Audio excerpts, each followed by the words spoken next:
All right, testing. Are we ready? We're ready.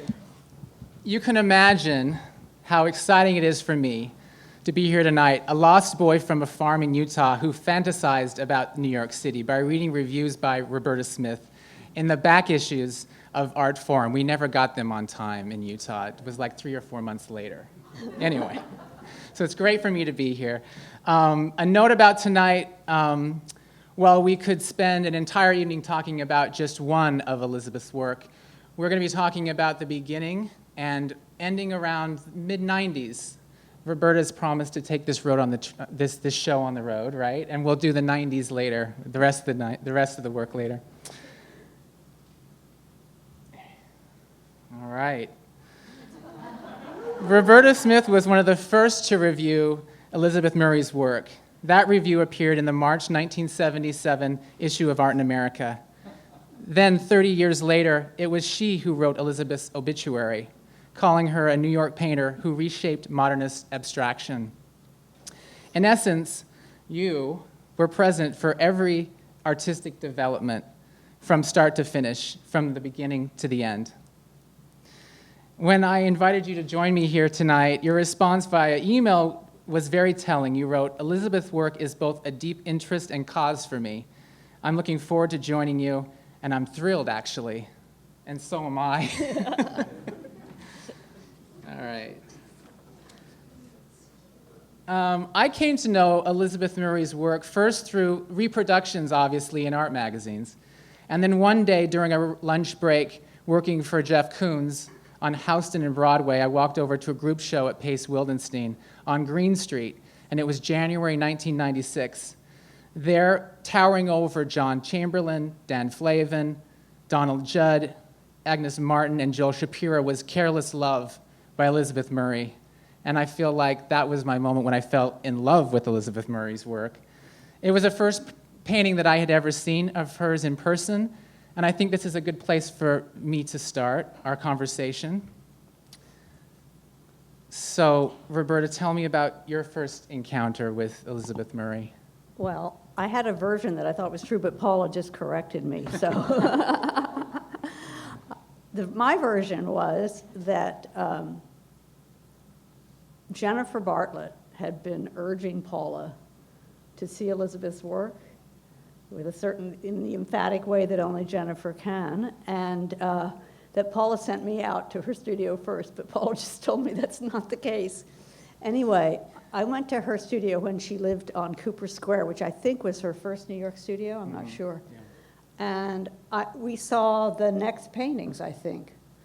Would have been that early? No. Oh, no, sorry. That's okay. Maybe I should just stop here and talk about that. No. Okay. We're going back. I want to hear about the studio visit. Oh, and I just remember seeing I remember the room very well because it had this sort of raised, not a raised stage, but a raised cross in the room. In other words, the room was bisected by this runway that was about 2.5 feet high. And it's like the floor. I have no idea what it was, but I do remember Dakota running back and forth on it and then kind of disappearing into another room. But I remember seeing the Mobius strip and what I call the fan or the typewriter basket paintings, of which we have two here, but Jason will go forward to show you. We're sticking to the chronology. Okay. And knowing that it was sort of a little beyond my reach, but it was very real, and I was in love with the surfaces. And they were just so genuine that they were, there they are. That's what I call the typewriter basket. You know, when the letters, you may not know actually, when the letters used to pop up when you hit them. And then that's a Mobius strip. That there were these, that she was playing off of minimalism. She was repeating things. She had little geometric squares, but they served an entirely different purpose, that they had this kind of life in them, and the surface had this life in it that really knocked me out. And that's when, but Paula says that she went in the afternoon, and then we went back in the evening, which is probably, we don't know. Yeah. Anyway, we were both probably there on one day, and I remember it was night. and just thinking it was a really good idea for Paula to show her. And that eventually happened, or happened, I don't know, that's 73. My memory is that some of these paintings were being worked on. And then she had bigger ones that I don't remember. But anyway, it was memorable. So of all of the paintings to start with this conversation, you picked Poverty, 1964, which was destroyed. Which is really big, 7. I mean, this gives you some idea of her ambition. It's 84 by 102 inches, and this would have been painted when she was out in Mills College. It would have been out in California. Really? Yeah. Well, when I did the catalog for the Whitney show came to the Whitney in 88, I remember finding this image and just being completely knocked out. You have to think of Elizabeth as someone who sort of had 2 careers. She started out as a student, and she went to the Art Institute and then to Mills, and she did these incredibly ambitious, kind of horrible paintings, which involved, but her interest in three-dimensionality in painted surfaces was already there. And that's what this painting told me, basically, where you have all of the kind of components of a Murray painting. You have a figure, you have a huge object, you have a drama, there's a policeman knocking on the door, there's a figure eating, being interrupted, and there's these little black arrows and puffs of smoke that turn red for a minute when they come beyond that screen. So there's kind of consciousness of something happening coming out from this person. And then I'm pretty sure that that's simply a triangle added to the top of an otherwise flat painting, except for the guy's arm, and yeah, I think that's probably a real kerchief, and the policeman is a little dimensional. But it gives you this whole idea that there's a screen coming out toward you, and there's this intersection of space, and there's a very strange surface. There's light coming in through a window in the upper right, which will be a recurring motif. And so it's sort of all there. And then she comes to New York, and she realizes that she has to start all over. She does this really funky painting of the Empire State Building, which looks like it's from, Robert Crumb did it. And at around 1970, she goes back to oil paint. And she said that made the biggest difference to her, that there's this, she got physically involved in a way that she hadn't before. And then Paula and I went to her studio just a few years later, where you can see her just starting small, starting minimally, sort of keeping it modest. And then, of course, she goes back to this same ambitious scale again. And there's shoes in this one, too. Real shoes? Shoes hanging off the legs hanging off the end. Yeah. Card player. So Elizabeth often spoke of Cezanne, of one particular Cezanne that she really liked. I'm just going to go ahead one slide here. This is her at the Art Institute. And it's in the Cezanne on the right-hand side is in the Art Institute, and it's a painting that she would pass when she'd be going to class. And what she loved, what was drawn to, she says what she was drawn to this was this oblong-shaped bowl, which is with apples spilling out into the space. And that was a real breakthrough for her, is what she says, when I saw that it was very sensual and clumsy in a very certain way. And then we can go back to...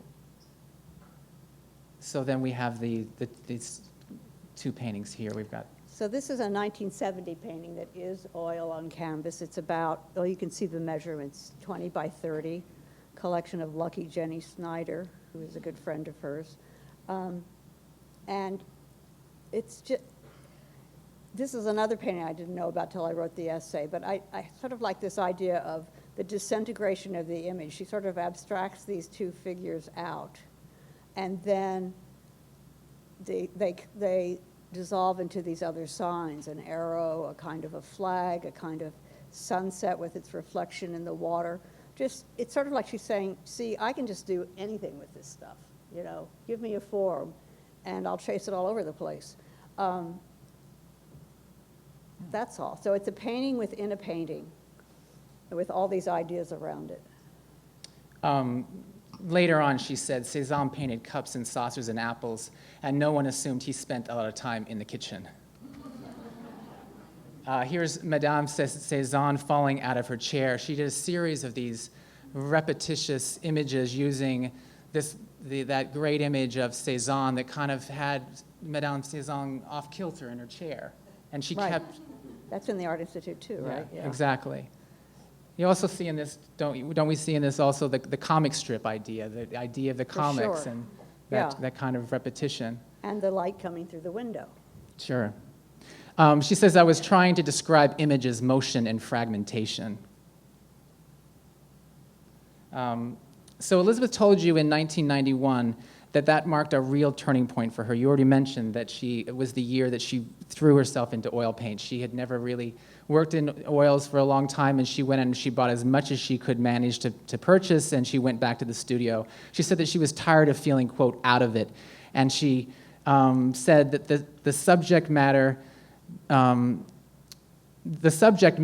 less important than the paint. The paint was the most important thing that she had meant. Another thing that I thought would be interesting, I don't know if you can add to this. It was also the year that Linda Nochlin wrote, "Why have there been no great women artists?" And I wonder if that may have triggered something in her. I don't know. I think Elizabeth had an amazing drive just from the beginning, but she probably read it, and it's interesting as a woman in the art world looking at another woman artist. Like, I don't know when I started realizing how great Elizabeth was, and the fact that was kind of a new idea to me, that I had been really sort of had greatness sort of portioned off for the men.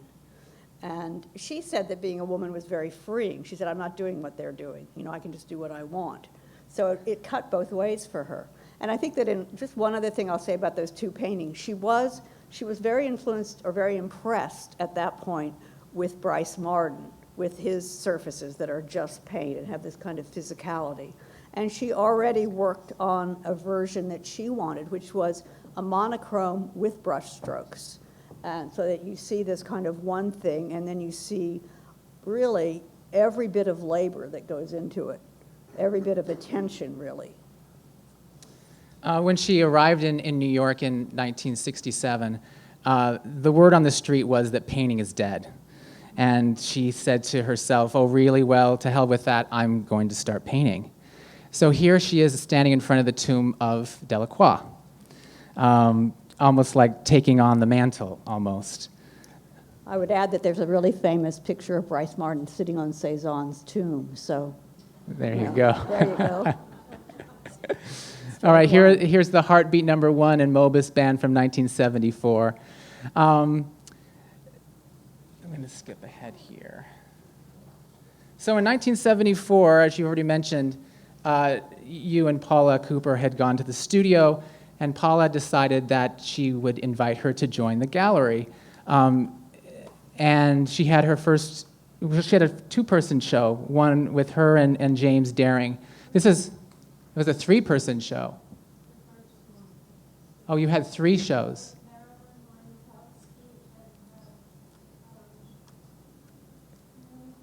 Marilyn Linkowski.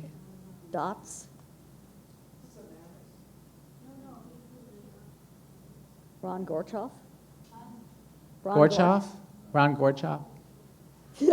All right.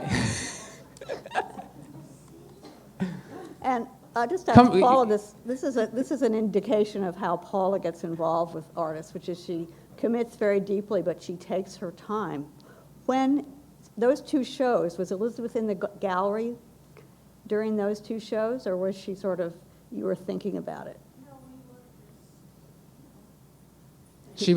Paula's saying she was trying her out. That's right. Yeah. Okay. That's great. So then she joined, this is a great, I love this image because you see Paula a woman on Wooster Street with her gallery. This is a little bit later. This is 1983. You'll see a little the painting that's over Paula's left shoulder there is the painting that you'll see at Pace if you've been to Pace yet. It's called Water Girl. Here's an installation shot of the two-person show with James Daring. And the painting we want to look at of Elizabeth, the three on the left-hand side are Elizabeth's. And the one in the middle is this detail. You'll see the painting here. It's called Flamingo, 1974. Am I supposed to talk? Do you want to talk about the Flamingo? Well, again, it's this, first of all, that's like totally Bryce Martin because he worked with the kind of contrasting panels. And Elizabeth is already adding dynamism. She's making them triangles on the diagonal. And then she has this idea that she can add this little delicate thing, this little white line with a loop in it that is going to really stand out because it's the only thing there. But this idea of something kind of forceful and then delicacy. And two kinds of scale, really. Two kinds of brushwork also. Yeah, what you can't see here is she's also, maybe you can, in sort of the undulation of the different, it's not a different color here. She's working with different mattes and glazes on them. So you get this kind of undulation at the surface. She's reminding you that it's a surface, but as you stood away, it becomes almost like this sculpture, right? Paula offered her first one-person show in New York on November 2nd, 1976. This is a fantastic installation shot, courtesy of the gallery's amazing archives. And you walked into were you still working with the gallery then? Because you reviewed the show. No, I was not working with the gallery then. Good. Reviewed it. The insider. I definitely wasn't. So, go ahead. I mean, one thing to point out is that she's already shaping the canvases. I think there's maybe another shot she just sort of turned them on at point, and then she started actually sort of making the points not four square. But this painting is called Beginner, which seems a completely appropriate name. It's, and I just remember that was one of those points. Maybe I had it a little bit in the studio, but thinking, okay, this is going to be something. That this painting announced a new direction and of her embracing scale and embracing this kind of biomorphic form and continuing that idea of the little detail that kind of animates the whole thing. And just this color isn't really true. This is a deep, deep kind of purple blue. And then I think that's really black, and that's just all the light that the surface is catching that's making it look like a charcoal or a brown. She called that the Tweety Bird shape. And you also, when we were talking earlier, you mentioned the idea of the two commas that are already starting to... That's what she said, yeah. Yeah. That she put together, that the shape was derived from putting together two commas and then kind of inflating them a little. In your review, you said that the abundance of personality made it look like Murray is working backwards from abstraction towards representation, not in terms of imagery per se, but in terms of energy. Some shapes seem ready to jump right off the canvas and strut away. You're seeing what's going to happen next. The next show, Paula Cooper's, was in 1978, and you can see one of the great shaped canvases there on the left-hand side. And another great stars of that show was a painting called Children Meeting, and as I understand it, this painting was slated for the Whitney Biennial, but the Whitney came in and bought this painting before the show. Is that? No. Paula's saying no. Fine. She can't there remember. It is. This is called Children's Meeting from 1978. Yeah, well, that's this is one of her greatest paintings, I think, and it's so thrilling to think that the Whitney has it and that they understood it enough to get it while the paint was practically still wet. And here you see her just pushing with these ideas, like the forms, two different kinds of biomorphism against a background that's actually kind of like the bifurcated pink and blue painting. And then all of a sudden, the line is going to be sharp and electric and like lightning and zip through this so that you really have to go across the whole canvas. Your eye just goes with the pink, and it goes through things, and the pink is a body. I mean, the green and purple are bodies. They are meeting. Yeah, amazing. The other painting that was paired with children meeting was this painting called With. And she did actually, I believe, my memory's not right, but I think there were about 6 in this series of star paintings. And there's actually a star painting on view at the Met right now, which people can see. This is called With 1978. And this is 55 by 56. It's not a small painting. I would say it's a fairly mid-sized painting for her. And it's sort of the beginning of this kind of, almost explicitly, but definitely implicitly female figure, I think, in the green and also in the red, that she's got these, they're really getting more and more figural, and especially the green one, you'll see that again and again. And, everything is there in every work, and then she just keeps pulling it out and saying, well, I can do this with that, or I can do this with that. But here you have also the splitting of the canvases. If you think of the green as a space between 2 canvases, that's going to happen really quickly now. And again, you have the same thing as you had in Children Meeting, which is the red square stabbed by the lightning, and then this blue line outlining the red, and then real clouds coming in, on the lower right.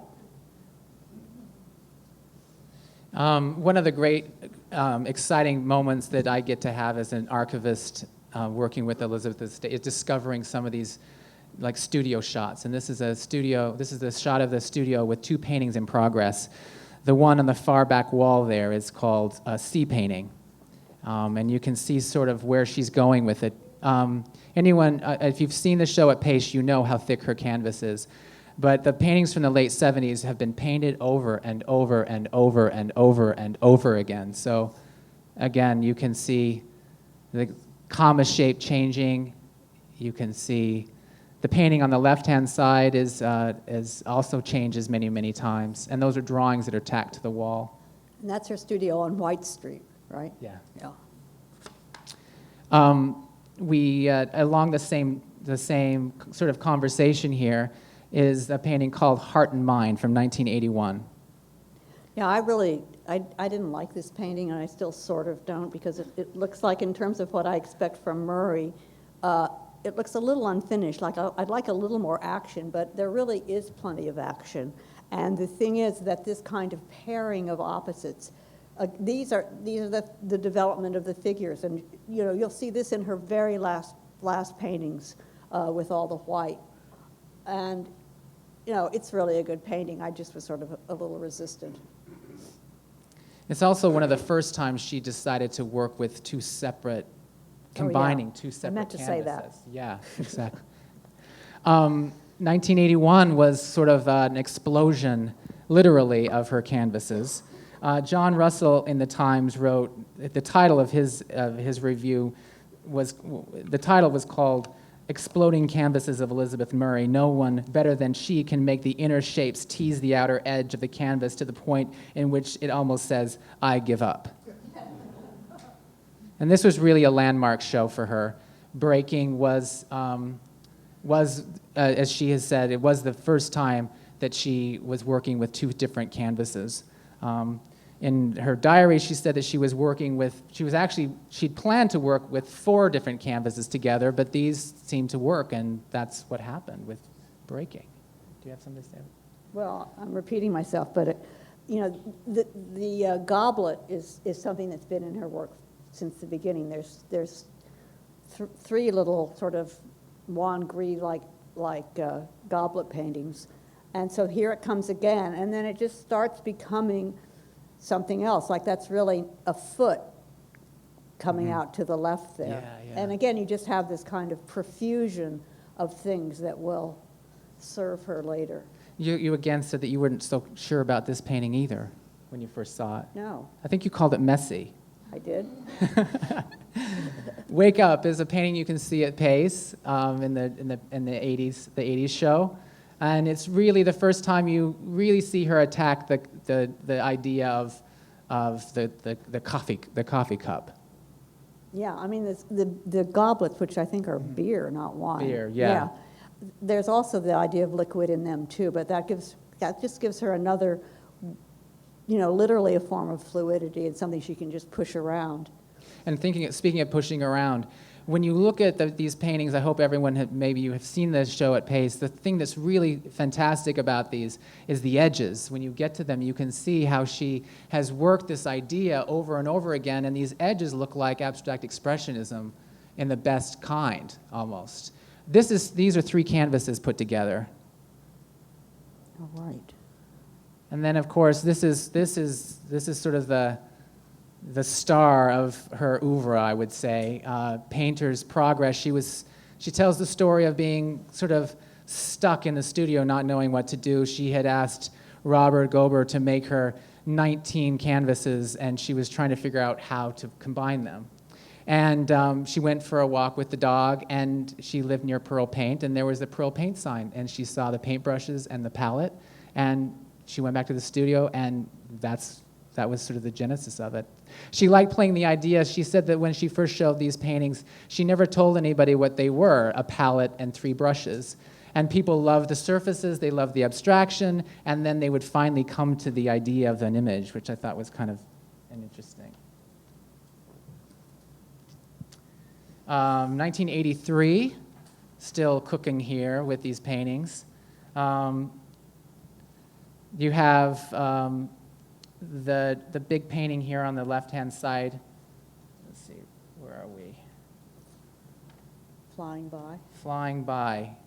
But is it B-Y-E? It's yes, it's B-Y-E. So it's like somebody who's leaving fast, a flying by. Exactly. I've lost a page here. Let's keep going. There it is, Flying By, 1982. This is 4 canvases. And they're just put on top of each other, like she was just doing it as directly as she hadn't gotten the idea of those kind of crafted stretchers yet, but she was still building out. And that's another goblet with liquid. I always thought the edging, that way of edging was like her saying, this image doesn't need this whole thing. It's fine now, I can stop now. But I also thought they were a little kind of a response to, Bryce Marden had these bands across the paintings with all the paint coming down that were very famous in the art world at one point. And I always thought that was her version of kind of poking fun at that? Yeah, yeah. It works visually.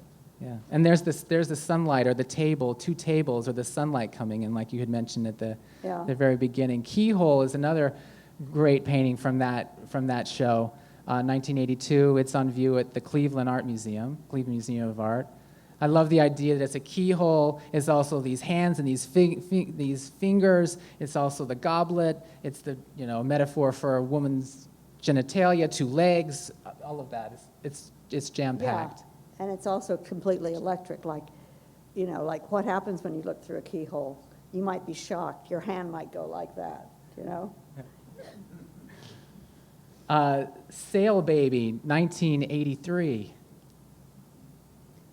Yeah, I asked Jason to put this in because I just love it so much, and I hadn't seen it in a while. And these amazing colors. There's your window, there's your coffee cup, and this kind of smoke or ribbon or something going around, taking you through the whole painting.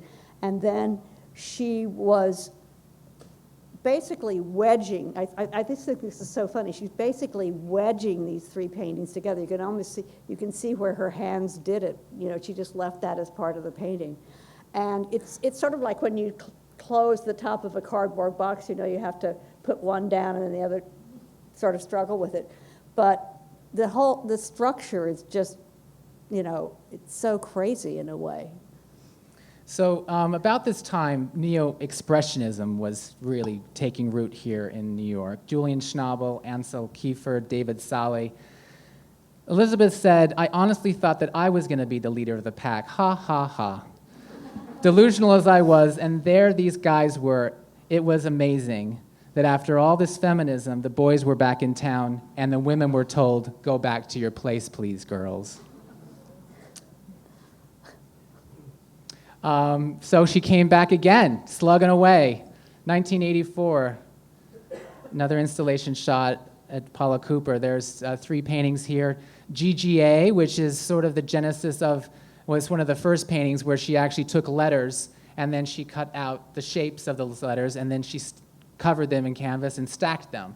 Also, you've got her story, which is in the middle, and the big painting, Sleep.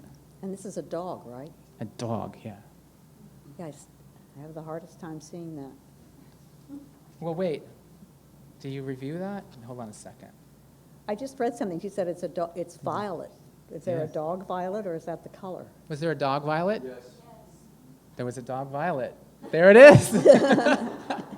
That's what the quote made me think, yeah. So her story on the left, you can see it paste. It's 3 letters, A, and E stacked on top of each other. Did you want to talk anything more about Well, her story? this was just about how much you can learn from Elizabeth, how much there is to learn about these paintings. Until Dan Nadell and Carol Dunham did that drawing show at Canada last year, I had no idea there were numbers and letters involved in these shapes. I don't know why I was absent that day or something, but I was just amazed at this kind of just using these really obvious things and then making it so it doesn't look at all obvious, so you actually could go 30 years and not even see it, in my case. And she said, another quote I think, she said she liked the fact that the book was kind of this labial pink and it's strategically placed. And she also, and that also goes back to the comment about Cezanne. When Cezanne would paint a woman reading with a woman with a book opened in her lap, was he painting genitalia? I mean, yeah, same thing, same idea.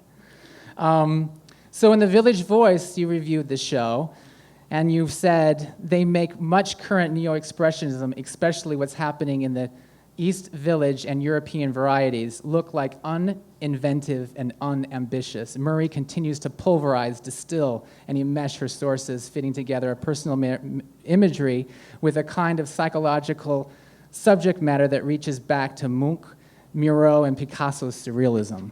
Wow. That was pretty good. I love it. Pulverizing, I want that. One of the things about writing reviews every week is that you remember nothing that's come before. Well, in order for, let me just The tell you how return hard of it the was for me to get repressed. that review. Yeah. At the archives at the library was very, very hard. Microfiche, I'm telling you. It was Wow. intense. So you mentioned, you discussed in the review her story and Sleep in particular, offering some saying that they offered new thoughts on Picassoid distortion from a woman's point of view. Okay. Awesome. There we go.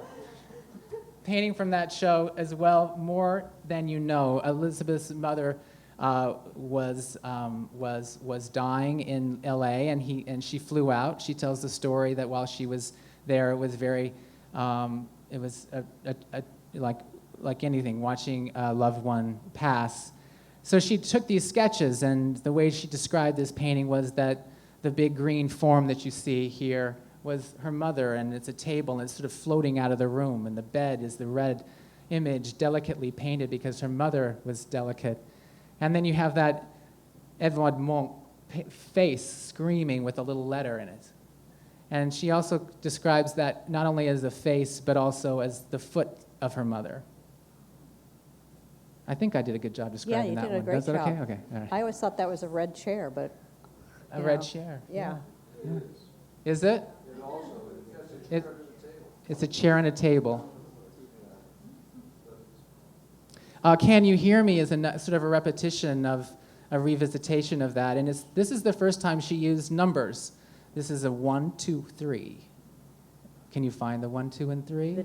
The 2 is upside down on the diagonal. That'll help. So its top is that bottom curve. But again, these are huge. I just learned this today. You know, while she's making these massive paintings, she had remarried. She married Bob Holman, the front row here. And, you know, Deb Cass recently at one of the screenings of Elizabeth documentary, she said, you know, it took a lot for a woman to have a second career. That's how she sort of phrased it. To paint like a guy, to be like a guy, to, you know, remarry, have more, you know, continue in a second life and make these kinds of paintings. I'm saying that because I wanted to introduce this great photo of. Can we just go back for a minute? Oh, sure. I just think that pictorially this is such a strange painting because you've got an aerial view of this person who's sort of trying to communicate with you. You're high above them, and yet it is so obviously an object. And this is one of the most extreme ideas of space, where the whole painting, what you're seeing actually is a vertical figure, dramatically foreshortened. So there's this implication of a lot of space, and then there's just these shapes slammed together and flat on the wall. I think she's talked about that, throwing everything on the wall and seeing how they would fit. Yeah. Yeah. And also something that we're going to get to in the next slide here. So there's Elizabeth with her first daughter, Sophie. And then, again, we had been talking about the idea of the negative space, the use of the wall. The use of the wall is an important element in the negative space of the painting. So you really get that in this. Yeah. Well, one thing that I realized when I was really thinking about Elizabeth's late paintings is the absence of white in so much of her work, which is it's a very strange thing to think about. I think it is an aspect of the kind of toughness and weightiness of her paintings. And there are a few white paintings. Obviously, the first ones we looked at, those were kind of pale. But after that, she kind of really goes for weighty colors. And the way white really starts coming back is by punching a hole in the painting, and the white of the wall, it becomes part of the image. And that really happens in the late work, which we're not doing. These are drawings. These are works on paper following the same idea that she's using multiple canvases or multiple shapes to create the work. The Last Night has 8 sheets of paper on top, and they are heavily graphite, or Pastel. charcoal and pastel. Sorry. And that's probably a shoe Shoe. in the blue, right? Sure. Not Goodbye, again, referencing the idea of the open space. This Not Goodbye is on view at the show at Pace as well. Did you want to talk? And this is This is 1985. the kind of figure with the top knot bun was the one I was pointing out in Width.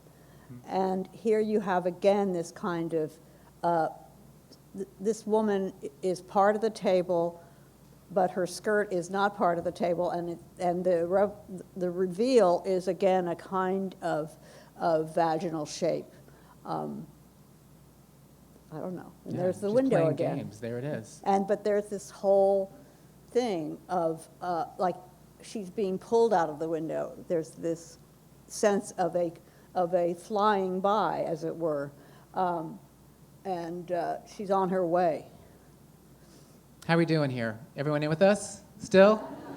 All right, so I moved to East New York a couple of years ago, and while I was preparing this, helping prepare for the show of the 80s paintings, I couldn't help but be attracted. I was struck by the shared energy of Elizabeth's paintings with that of Graffiti, so I started diving myself into like what did the streets look like in the 80s, and the streetcars. Graffiti was everywhere. So I went for a walk with, of course, my dog Jax. And we started taking some pictures and started feeling like, wow, this could have been, this is a response. And, especially one of Elizabeth's favorite forms, the one that Robert Hughes describes as looks like Popeye's biceps ready to take on the world after the transforming gulp of spinach. And you get that here in Bean, the lower right. Do you want to hop on to the next? Do you want to go to the next? Which is also a comma, and Comma. there's a comma over in the other thing. Thought balloon. Sure. And here it is again. And I love that this is like 3 weeks ago in East New York, and you mentioned the table legs in the graffiti, almost. Yeah. So I was thinking, did she use graffiti? Did she use a spray paint in her work? And in this fantastic documentary that Paul Stinkle? Yes. Schinkel Yeah. did. You can see that she's using the spray paint as like drawing. She's drawing this thing, You can see that it's white now. It's white. This thing turns red. I You'll think, see in yeah, a it's minute. Wonderful Life. Yeah. Yeah, that's another thing I just learned today about this. I mean, I know that I've seen spray paint, but the idea that she would use it as a drawing tool as she's working it up so that the spray paint you see is actually sort of left over. Yeah, and you can see that in Despair. There's some detail shots here. Sorry, I got really kind of heady on this one. Oh, but this is so great. I'm so you thrilled can by see this. it if you look inside the shoe holes here. You can see that the graffiti is still remnant there. And for those students here that are thinking about how she made these things, I tossed this in at the last minute. Okay. So it was really complicated for her to try to have her assistants sort of relay how she wanted these paintings to be paintings, but them to be sculptural, to have a three-dimensionality to them. So she worked with clay, and she made clay models. So that what you're seeing on the left are clay models. The top one is called Clock. Mine Own Eyes is there on the lower right. And a piece called Pigeon, it's turned on its side there, but that's Pigeon. So she would make these and then hand them over to her assistants who would help. It would help them understand the three-dimensionality of the surface. And also, I love this studio shot here on the right-hand side. You can see this Madame Cezanne's here. There's two of them there. Falling out of her chair. Falling out of her chair. Still there. So you were invited in 1986 to join the big caravan of paintings that was being organized by Dallas. It was the first major mid-career retrospective Yeah, of her work. I think I wrote it in '85, and I was between houses at that point, and I was kind of going around living here and there. And Paula had an empty floor on Worcester Street. Do you remember this? And there was almost nothing in it. It was very eerie to be in, but it was black, not black, it just was empty. If you can imagine the Worcester Street, that whole floor empty except for a bed and an abandoned kitchen. That was about it. And I was writing it, and I realized that there were all these paintings downstairs. So we brought up a lot of the paintings that are reproduced in the catalog, and none of them were in this show, but I wanted to talk about the early work and how she developed. And it's the only time I've ever had that amazing kind of luxury of, because that's one of the things about writing catalog essays, is you don't have the work. But I just wanted to share that. It was fun. And here's a visual. This is the catalog. There were 27 paintings and 19 drawings. It ranged from 1976 to 1986. It opened in Dallas and then toured. It ended its tour at the Whitney. And at the same time, Paula, the ambitious, amazing dealer she is, she put on this show while the show's going on. So Elizabeth is still making paintings while this tour is touring. This opens in April of 1987. You have the painting called 96 Tears on the left. My Manhattan is in the middle. And for all you artists out there, you can relate to the painting all the way to the right. It's called Hunger Artist. And there's 96 Tears, which is like the table having a dance. Yeah. Or a fit. Or a fit. Or a fit. Yeah, this is at Pace. Did you say It that? is, yeah. Also at Pace is Cracked Questions, which it was finished and brought in by the Whitney Museum when the traveling show, the Dallas show, arrived in New York. A number of the paintings from the 70s were eliminated, and the brand new paintings were brought in, and Cracked Questions was one of them. It's the largest. I think it's the largest. Bob, don't you think? We think it's the largest. It's huge. This is on view at Pace. The thing that is amazing about this, too, is she's only concerned with the surface. As you look at this, if you walk around it, you can still see the plywood. We'll just call it the stretcher bar. This brought up a big dialogue with the gallery. I said, Elizabeth was an oil. She was a painter. It was oil on paint. It was oil on canvas. So you never say oil on shaped stretcher or shaped canvas. So I've gone back into the cataloging. These are oil paintings, oil on canvas. What happened to Wonderful Life? We didn't do that. It's coming. Oh, okay. There it is. I'll calm down. So this is Wonderful the- Life, yeah. This is the one she was spraying on in her studio. 'cause Do you want me it's to, the same shape. should we try to go back and look at that and come Sure. back? Let's try it. Takes no time. There it Whoop, is. whoop. So the whole thing is built. I mean, that's another, but I totally agree with that. But the other thing is that she commits to this shape. She commits to this surface. I don't know that she couldn't revise it. So she had to make it work. And making it work then became this very involved process where I mean, she must have at times have thought, what was I thinking? Like, how was I going to make this work? But she always did. I like this because the form that's been kind of coming out is suddenly shoved back into the wall. You know, it's been flattened in the middle. Now, I'm sorry I don't have a three-dimensional side of it. That as It's Roberta is very deep. describing it, the top part is pretty perpendicular to the wall, but the bottom part kicks out at you with this spoon coming out.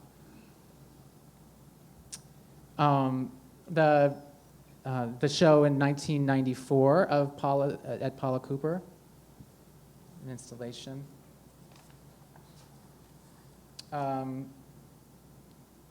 You wrote about, let's see, the interplay of real and painted forms in one of the reviews. And then in 94, this review, Murray's faith in the complete malleability of paint and painting continues unabated in this impressive show.